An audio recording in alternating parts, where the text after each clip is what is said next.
Сәлем достар, бүгін творожные бабочки жасаймыз. Ең алдымен біздерге бөлме температурасындағы 20-25% қаймақ, жұмыртқаның 2 сарысы және 1 жұмыртқа, жұмсақ сары май және қопсытқыш қосамыз. Барлығын араластырамыз. Кейін үстіне ұн салып, менде шамамен 400-450 граммдай ұн кетті. Барлығын біріктіріп, жұмсақ қамыр дайындаймыз. Бізге қажетті барлық ингредиенттер төменде описаниеда жазылып көрсетілген. Қамырымызды салфанға салып, тоңазытқышта 15-20 минутқа демалдырамыз. Біздердің начинкасын дайындаймыз. Ол үшін бізге сүзбе, қант, жүгері крахмалы және 1 дана жұмыртқа қажет. Барлығын бір келкі блендермен араластырамыз. Дайын болған начинкамызды осылай қалташаға салып қоямыз. Бізге осылай ыңғайлы болады.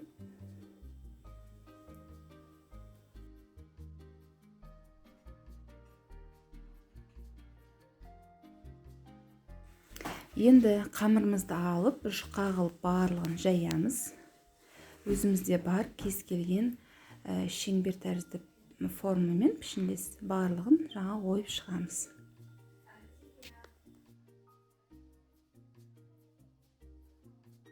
Сіздерге осы рецепт ұнаған болса, каналыма тіркеліп, пікір қалдыруды ұмытпаңыздар.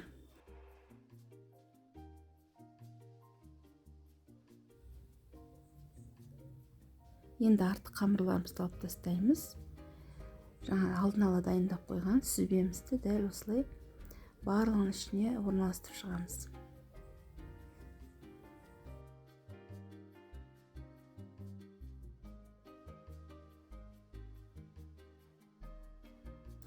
Енді формасын келтіріп, барлығын орналастырғаннан кейін екі жағынан осылай бүреміз де бір-біріне осылай қысып біріктіреміз.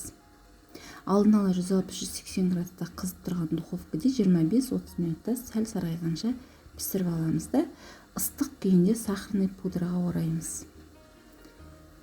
Сіздер де менімен бірге дайындап көріңіздер. Өте оңай әрі дәмді болып піседі. Астарыңыз дәмді болсын. Және де менің каналыма тіркеліп, пікір қалдыруды ұмытпаңыздар.